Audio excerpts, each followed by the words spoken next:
Okey, cikgu akan mula record. Sistem pentadbiran Kesultanan Melayu Melaka. Baik. Siapa yang dah ada buku, boleh rujuk buku. Okey, siapa yang tak ada buku, boleh tengok dulu. Dan kalau ada soalan tak faham, tanya. Jangan kau diam je. Jangan kau diam saja. Baik. Sistem pentadbiran Kesultanan Melayu Melaka mempunyai dua peringkat, iaitu pentadbiran pusat dan peringkat jajahan. Pentadbiran pusat ini bermaksud pentadbiran yang berada di pusat kota Melaka. Di kota Melaka. Dan pentadbiran peringkat pusat akan dilaksanakan oleh pembesar berempat, iaitu bendahara, penghulu bendahari, temenggung dan juga laksamana. So ada 4. Jadi, hubungan dan persefahaman dua hala antara sultan dengan pembesar inilah. Bila sultan dengan pembesar saling faham memahami, ini akan memastikan kejayaan Kesultanan Melayu Melaka. Jadi, permuafakatan maknanya kerjasama dan saling memahami antara sultan dengan pembesar inilah mewujudkan proses pentadbiran yang sempurna dan dapat mengelakkan sebarang tindakan sewenang-wenangnya oleh pemerintah. Dan permuafakatan ini wujud sehingga hari ini. Okey, tapi kalau kamu tanya, cikgu, sekarang ni mana ada bendahara? Cikgu, sekarang ni mana ada laksamana? Mana ada penghulu bendahari? Mana ada temenggung sekarang, cikgu? Kalau kata sistem itu diguna pakai sampai sekarang, ada ke lagi, cikgu? Ada. Iaitu sebenarnya kalau di peringkat negara kita Malaysia, kalau sultan itu sebenarnya yang di Pertuan Agong. Yang di Pertuan Agong kita ni diibaratkan sebagai sultan. Manakala bendahara tu diibaratkan sebagai Perdana Menteri. Kemudian penghulu bendahari itu sebenarnya adalah sekarang ini dipanggil Menteri Keuangan. Kalau temenggung pula adalah diibaratkan seperti Ketua Polis Negara. Ketua Polis Negara. Dan juga kalau laksamana itu sebenarnya sekarang ini dipanggil iaitu Ketua Panglima Angkatan Tentera Laut. Jadi, Sultan maknanya yang di-Pertuan Agong akan sentiasa bekerjasama dengan Perdana Menteri sebagai bendahara. Perdana Menteri, bekerjasama dengan Menteri Keuangan, bekerjasama dengan Ketua Polis Negara. Untuk apa? Untuk mengekalkan keamanan negara. Itu je sebenarnya. Sebab itu dikata sistem pembesaran empat lipatan tu kekal sampai sekarang. Cuma gelaran dia ditukar. Dia gelaran je lain. Gelaran saja lain. Tapi sistem tu masih berlaku sampai sekarang. Kerjasama tu masih berlaku. Jadi kalau kita lihat, itulah yang berlaku sampai sekarang. Jadi kalau kita lihat bendahara. Bendahara ni jawatan yang paling penting nombor 1 kalau di Malaysia ni dipanggil Perdana Menteri lah. Bendahara merupakan pembesar yang mempunyai tugasan dan peranan yang sangat-sangat penting, di mana bendahara akan menjalankan tugas sebagai apa tahu? Ketua Pentadbir dan juga Ketua Turus Angkatan Tentera. Ketua Turus Angkatan Tentera. Okey. Jadi ketua pentadbir, ketua turus ni maknanya ketua penyusun lah Angkatan Tentera. Beliau juga akan menasihati sultan dalam pelbagai hal dan menjadi pemangku sultan. Baik, apa itu pemangku, cikgu? Baik, pemangku itu pemangku sultan itu sebenarnya adalah pengganti sementara. Pengganti sementara sultan. Itu pemangku sultan. Ketua turus tu macam komander ke, cikgu? Lebih kurang lah. Macam komander lah, lebih kurang.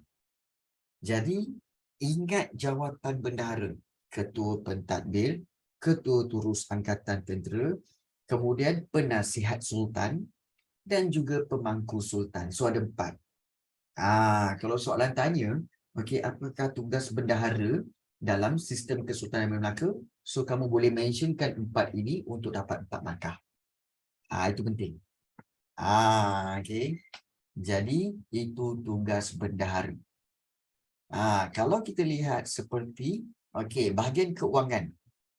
Jadi kalau kita lihat bendahara Kesultanan Melaka mempunyai sistem keuangan yang teratur dan sumber pendapatan. Macam mana Kesultanan Melayu Melaka dapat income, cikgu? Kesultanan Melayu Melaka diperolehi keuangan mereka diperoleh daripada mana tahu? Ya, urusan perdagangan, segala jenis cukai dan ufti daripada wilayah taklukan serta wilayah naungan. Maksudnya apa? Maksudnya Melaka ni kaya sebab segala perdagangan akan dicukai. Akan kena cukai. Itu satu. Yang kedua, ufti. Ufti ni maknanya yuran-yuran perlindungan. Yuran-yuran yang dibayar oleh wilayah, bukan ufti, pandai, ufti. Okey. Wilayah taklukan serta naungan. Contoh tadi kita dah belajar itu ya.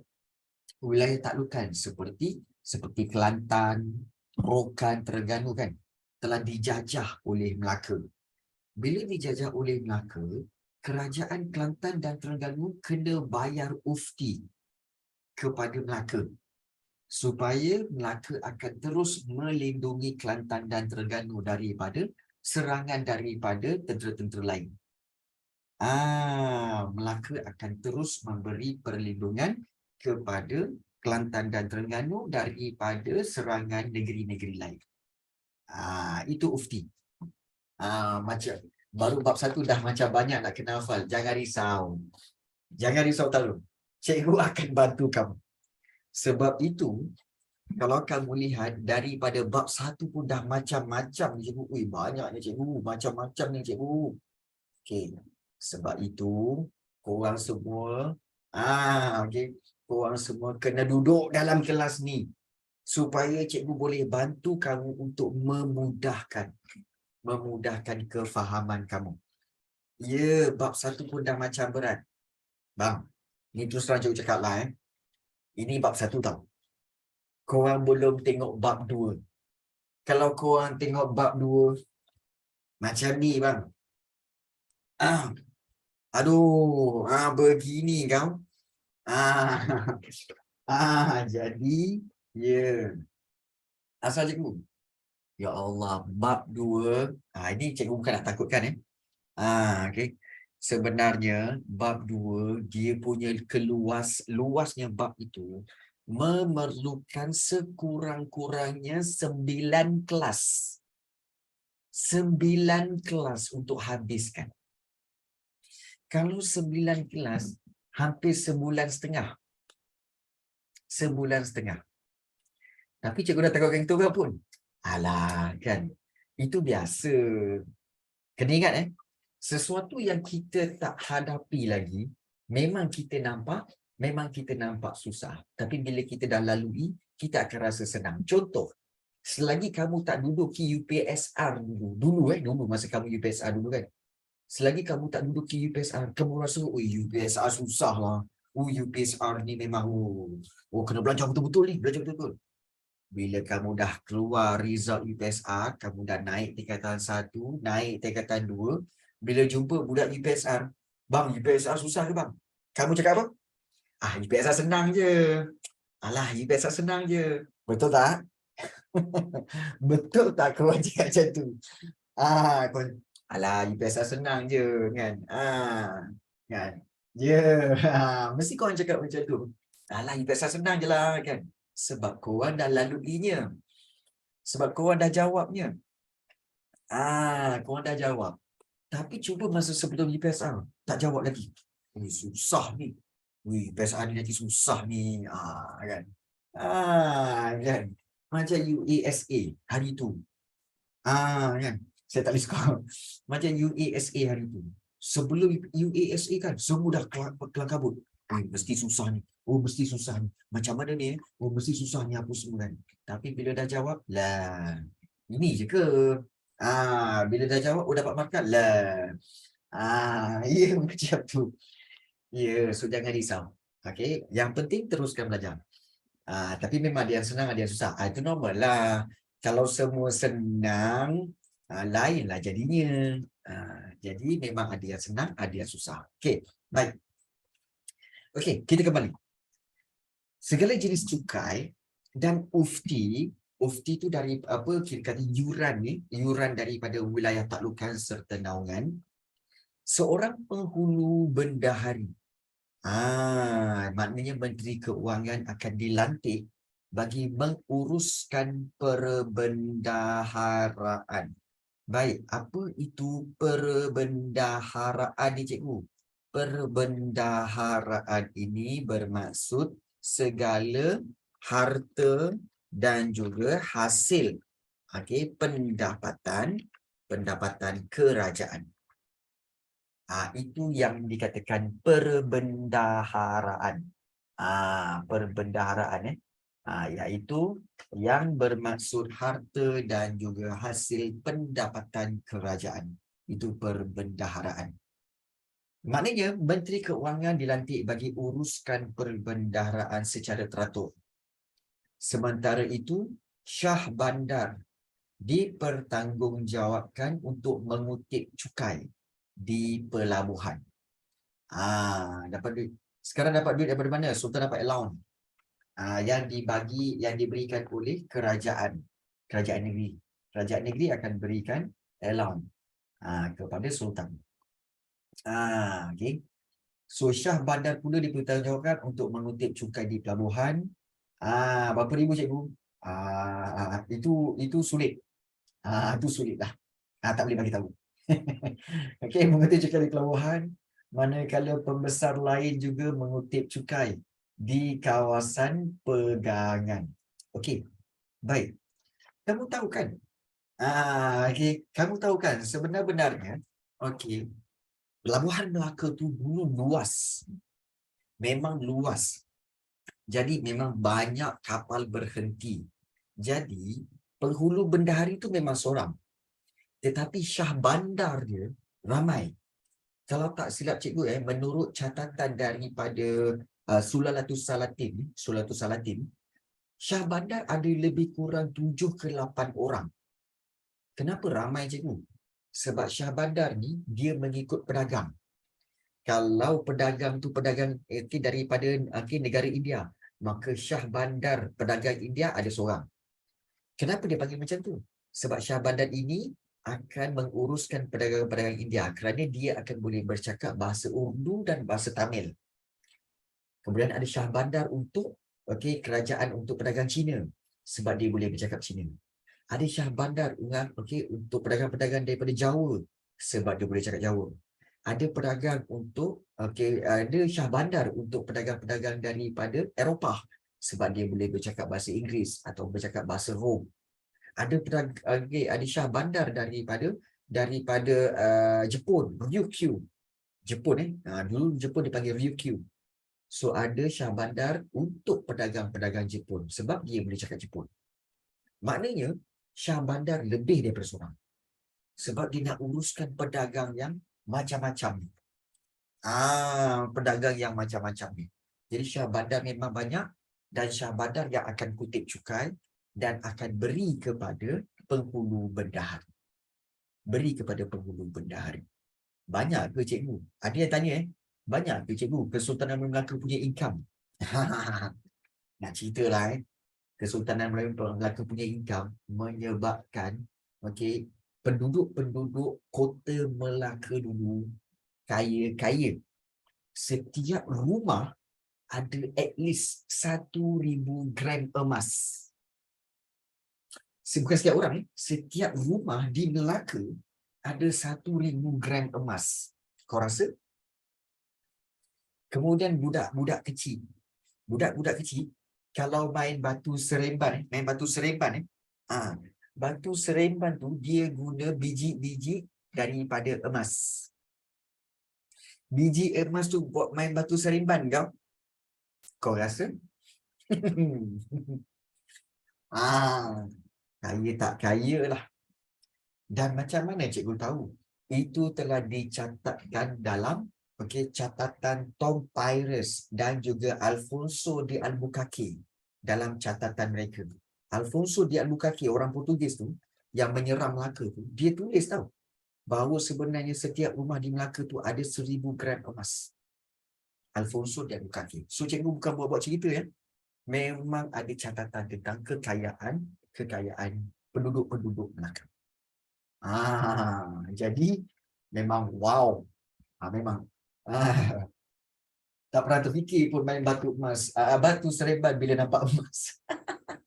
Okey. Memang tak pernah terfikir pun. Tapi bila kita tengok batu Seremban, bila sebut macam tu, kita terfikir nak pergi Seremban. Apakah hal?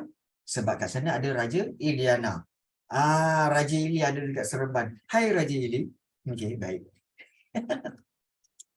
Okey, baik. Okay. Ryan ada Ryan. Ryan ada. Takut nanti Ryan ada kontak dengan Raja Ili. Okey, baik. Seterusnya.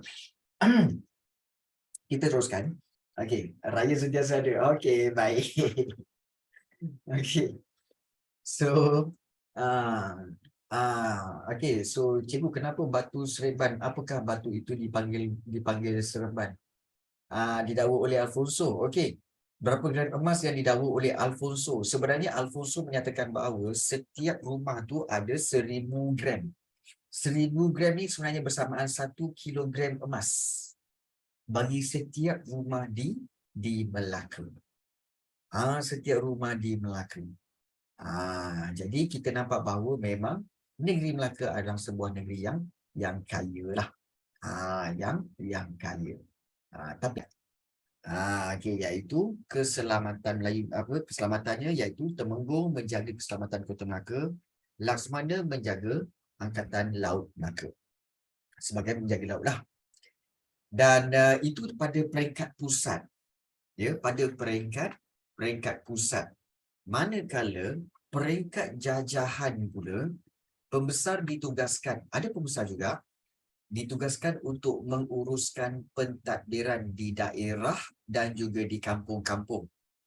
Dan pembesar ini dilantik oleh Sultan ataupun pembesar berempat. So, apakah tugas pembesar peringkat jajahan? Tengok Pembesar peringkat jajahan, tugas dia adalah untuk menjaga, mengekalkan keamanan kawasan pentadbiran dan juga dibenarkan untuk mengutip cukai. Dibenarkan untuk mengutip cukai. Jadi, itu di peringkat jajahan. Maka, sistem pentadbiran yang teratur memperlihatkan kebijaksanaan pemerintah Kesultanan Melaka. Jadi, agihan tugas yang tersusun membolehkan Kesultanan Melaka unggul sebagai sebuah empayar sebab pembesar mempunyai peranan masing-masing dalam memastikan pentadbiran kesultanan ini berjalan dengan lancar. Baik. Kalau kita lihat di sini sebelah kanan ni, ada istilah-istilah tertentu yang kita lihat di sini. Okey, iaitu kalau kita lihat sebelah kanan ini, iaitu kawasan pegangan. Apa yang dimaksudkan sebagai kawasan pegangan? Kawasan pegangan ialah kawasan yang dikurniakan oleh Sultan Melaka kepada pembesar berempat. Baik, kawasan ada dua. Kawasan ada dua. Let me show you. Kawasan ada dua. Satu kawasan pegangan, satu kawasan pemakanan. Kawasan pemakanan adalah kawasan yang akan diuruskan oleh siapa? Oleh pembesar jajahan. Pembesar jajahan. Kawasan pemakanan. Satu lagi kawasan pegangan. Kawasan pegangan adalah kawasan yang dikurniakan oleh Sultan Melaka kepada pembesar berempat. Siapa pembesar berempat? Iaitu bendahara, kemudian juga penghulu bendahari, kemudian juga Temenggung, kemudian Temenggung, dan juga satu lagi iaitu Laksamana. Jadi ini adalah kita kata sebagai kawasan-kawasan yang akan dipegang oleh pembesar berempat. Okey. Jadi inilah dia. Okey, dan bendahara, menurut catatan, bendahara Tun Perak. Kenali kan bendahara Tun Perak? Bendahara Tun Perak sebenarnya ialah bendahara yang paling lama berkhidmat dalam Kesultanan Melaka. Beliau berkhidmat untuk 4 orang sultan, iaitu Sultan Melaka 4 orang. Muzaffar Shah, Sultan Mansur Shah, Sultan Alauddin Riayat Shah dan juga Sultan Mahmud Shah. Maknanya sampai sultan yang terakhir, Sultan Mahmud Shah, bendahara Tun Perak masih lagi menjadi bendahara. Punyalah lama beliau ni menjadi bendahara. Jadi beliau menjadi bendahara Tun Perak. Okey. So, okey, kalau kita lihat di sini. Baik, setelah kita mempelajari tadi, okey, satu pertanyaan, bagaimana Kesultanan Melaka memperoleh sumber pendapatan? Okey, daripada mana? Cuba tulis kat dalam Zoom chat. Tulis kat dalam Zoom chat bagaimana Kesultanan Melayu Melaka memperoleh sumber pendapatan. Okey, ya, daripada urusan perdagangan. Bagus. Kemudian apa lagi? Iaitu cukai. Dan satu lagi apa? Ufti. Ufti daripada wilayah naungan dan juga wilayah taklukan. Okey. Jadi biasanya soalan ini biasanya membawa kepada sama ada 2 ataupun kepada 4 markah. 2 atau 4 markah lah. Dia jaranglah sampai ke 8 markah tak. 2 hingga 4 markah. Jadi bagaimana Kesultanan Melaka memperoleh sumber pendapatan? Iaitu daripada urusan perdagangan, urusan cukai dan juga ufti daripada wilayah naungan dan juga taklukan. Jadi inilah yang dikatakan sebagai sistem pembesar 4 lipatan dan sistem pembesar berempat. Okey. Baik. So, hari ini kita belajar yang ini. Cikgu tak nak pergi jauh-jauh sebab nanti sekarang kita lupa. Kita lupa. So, apa yang kita belajar pada hari ini iaitu berkait rapat dengan sistem pentadbiran Kesultanan Melayu Melaka dan juga peranan-peranan. Iaitu sistem pentadbiran Kesultanan Melaka terbagi pada 2, peringkat pusat dan juga peringkat jajahan. Peringkat pusat akan diketuai, akan diuruskan oleh 4 orang pembesar berempat, dan peringkat jajahan pula dijalankan oleh pembesar peringkat daerah dan juga kampung. Baik, ada soalan nak tanya?